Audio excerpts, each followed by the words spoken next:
On January 3rd, 1999, a man named Andrew Goldstein wandered onto this New York City subway platform and shoved a stranger named Kendra Webdale into the path of an oncoming train. With the story making national news, reporters dug into Goldstein's past and found that he had been diagnosed with schizophrenia and had a history of violent episodes. He had been in and out of psychiatric facilities, but his caretakers repeatedly released him back into the streets against their better judgment because of a shortage of available beds. The murder of Kendra Webdale brought attention to our inability to provide adequate treatment to Americans with severe mental health problems, which 20 years later is still ongoing. Prisons and jails are filled with inmates exhibiting symptoms of mental illness and in need of treatment. Many of the homeless people crowding the streets of cities like Los Angeles, San Francisco, and New York are mentally ill and in need of care. And violent episodes like the murder of Kendra Webdale have brought renewed calls to bring back one of America's most controversial institutions, the mental hospital, and to entrust the state with more authority to force psychiatric care on patients against their will. Some psychiatrists and bioethicists have proposed bring back the psychiatric hospital. You know, in the old days, we had mental institutions, and you could nab somebody like this because, they did. They knew something was off. The parents of mentally ill patients are among the most vocal advocates. They shut down all the hospitals because, we have all these medicines now, and everybody can be in recovery. Well, the unfortunate fact is not everybody recovers. So where do they go? What do they do? So is it time to bring back the asylum? And why did it disappear in the first place? My contention is that there is no mental illness, and there can be no mental illness. In the mid-20th century, the libertarian psychiatrist Thomas Szasz first articulated a theory that would rock the profession and define his career, that the whole concept of mental illness was a fraud. Thomas Szasz was a psychiatrist who didn't really believe in psychiatry. Having a book by him on your shelf is enough to start an argument. Jacob Sullum interviewed Szasz for Reason magazine in 2000 and cites him as a major influence on his own work. He argued what people call mental illness is not a literal disease, but a metaphorical disease. What he called problems in living, internal conflicts, conflicts with yourself, conflict with other people. You could ask people to define mental illness, and no one could. One can only give examples of it, like homosexuality, which the American Psychiatric Association voted, that it's no longer a disease, it's only a disease if you don't like it. At the time that Szasz was writing, lots of people were locked up who posed no danger to other people and possibly not even dangerous to themselves in any way, and might be subjected to what today look like horrifying treatments, but at the time were considered to be the height of science. Here the skull is thin enough to transmit light, and it can usually be perforated easily with a sharp instrument without damage to any important structures. But the man who discovered lobotomy and got the Nobel Prize did it on people who didn't want to be lobotomized. Tens of thousands of Americans were subjected to lobotomy. Did they want to be lobotomized? Lobotomy. If you take a sharp object and stick it up through somebody's eye socket and jiggle it around in their brain, this person who used to be troublesome and disruptive will calm down often. Maybe when you end up with somebody who now is less troublesome to other people, but is impaired for the rest of his life. And you look back and you think, how could that have happened? Like, how did they think that that was a legitimate medical treatment? That was the context. Szasz helped to inspire the deinstitutionalization movement that started in the 1950s and hit its stride in the 60s. The time has come for a great national effort.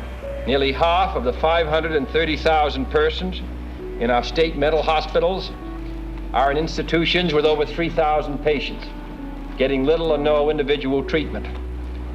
Many of these institutions have less than half of the professional staff required. 45% of them have been hospitalized for 10 years or more. If we launch a broad new health program now, it will be possible within a decade to reduce the number of patients now under custodial care by up to 50%. Mental hospitals started emptying out and closing down. But critics say deinstitutionalization was a disaster, dumping thousands of mental patients onto the streets with no plan, Even Saz criticized the way deinstitutionalization unfolded. He thought it sort of doubled the injustice that those people were not offered the choice to stay. This is their home they're being thrown out of now. So he thought that was wrong.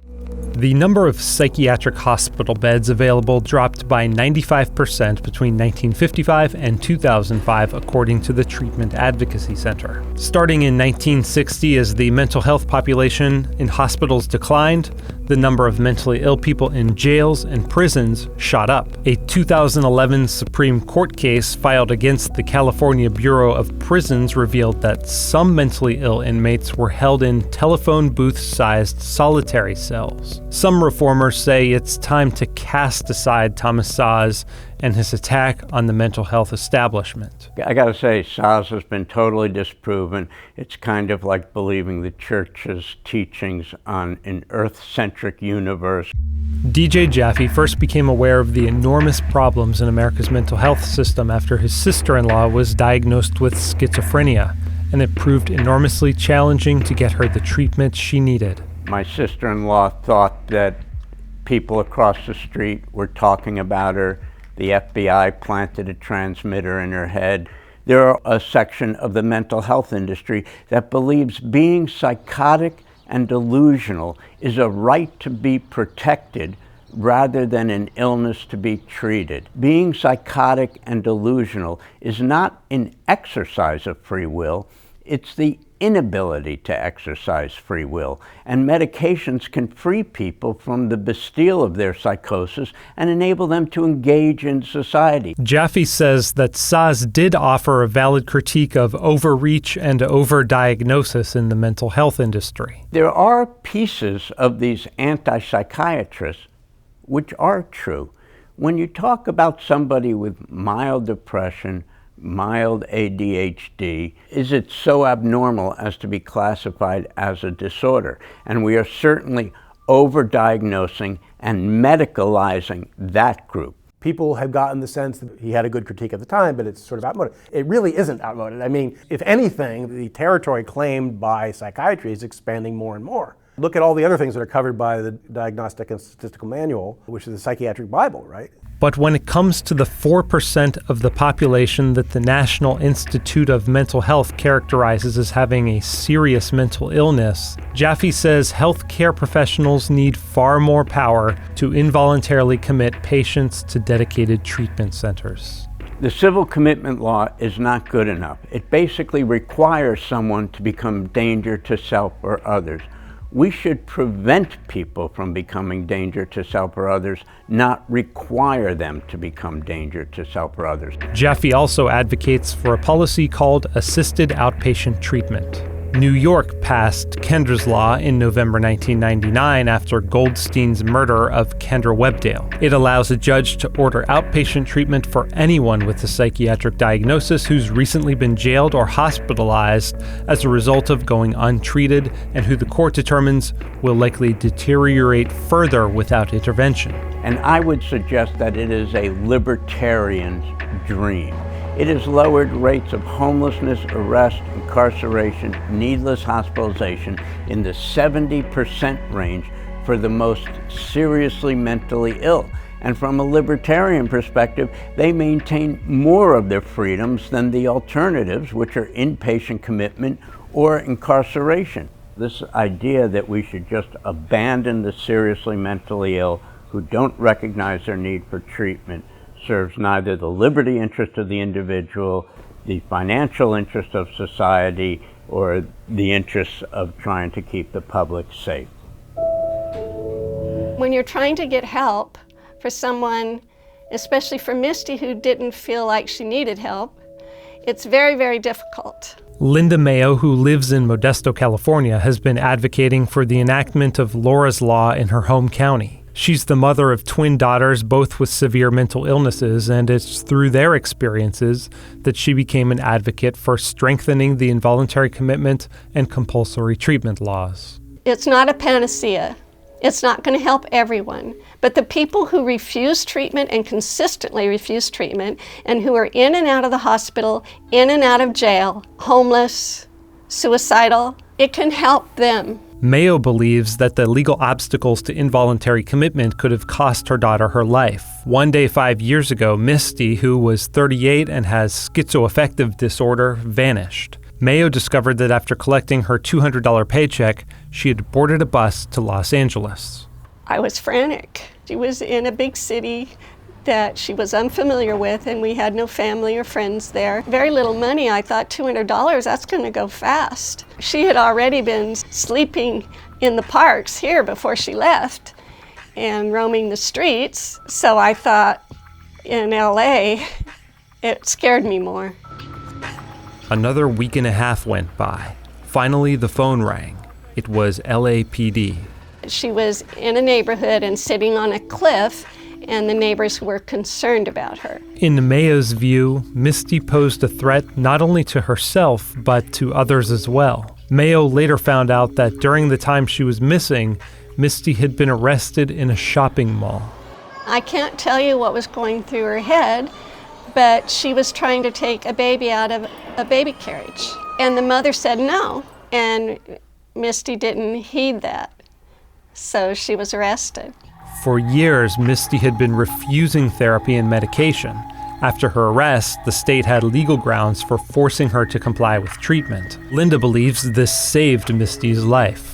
I was very happy that she was being allowed to be in the hospital for a longer period of time that would require some stabilization. Laura's Law, in her view, creates a legal path to giving seriously mentally ill patients like Misty the help they need before they pose a danger to themselves or others.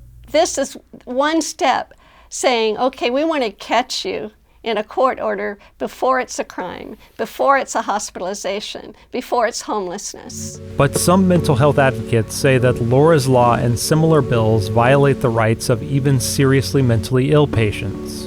There's a big perception in my community that once they get their claws on you, just like law enforcement, they're not letting you go if they can help it.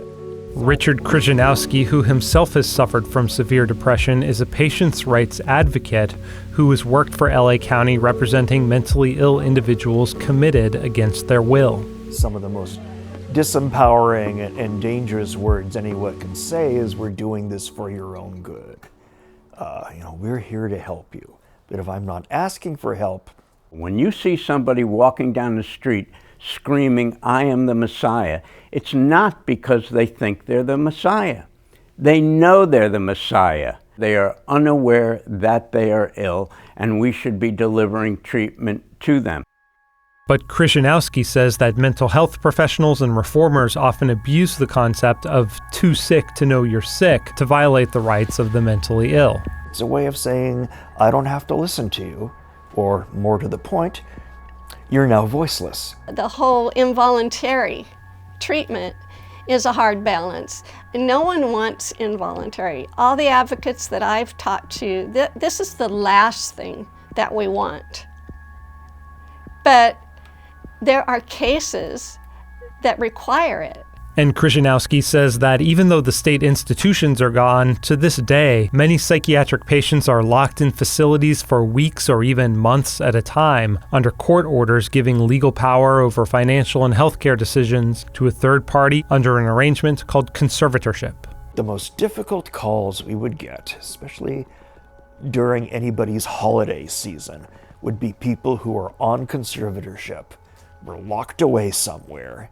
They were able to get a phone call, and you just felt like you were talking to one person alone, like they'd been locked away in a dungeon and hadn't seen the light for like months. Another problem with the idea of bringing back state mental hospitals is that in the current system, commitment often exacerbates symptoms. A study published in the medical journal Psychiatric Services found that alarmingly high numbers of patients admitted to one state-run mental health system witnessed traumatic events, were secluded or restrained, and even suffered physical assault. We can change the whole historic dynamic of the use of coercion in people with serious mental illnesses. Psychiatrist Scott Zeller is the founder of the Alameda Model, a movement dedicated to reforming how mental health institutions operate. It focuses on getting psychiatric patients out of hospital emergency rooms as quickly as possible and into dedicated mental facilities that respect their right to personal space and freedom, even if they've been involuntarily committed.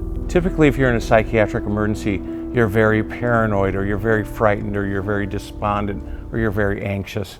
And imagine going into the general ER with those kind of symptoms and basically being put into a small space and said, you're going to have to stay here and you can't move. And people tend to get worse in ERs. The Providence Medical Center in San Pedro, California, which uses Zeller's approach, is a standalone building just down the road from a hospital.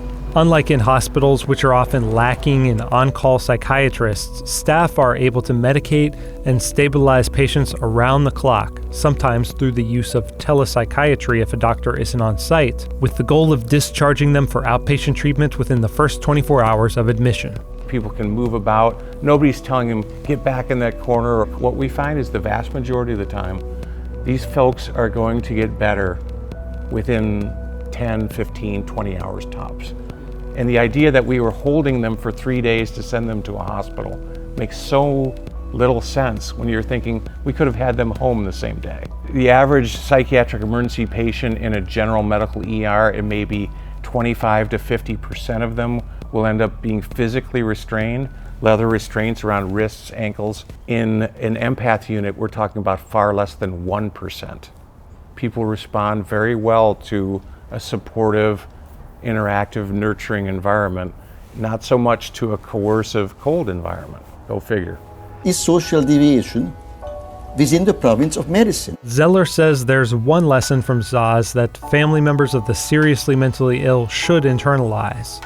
There's no level of coercion that can force some patients to conform with societal norms, as long as they don't pose a danger to themselves or others. In some cases, the best path forward is acceptance. If somebody says, I want to live on a tent downtown, pretty much you have to let them. It's really, really difficult to determine when you should believe that they no longer have the right to decide for themselves. I think that we should be overly safe on the side of protecting individual rights.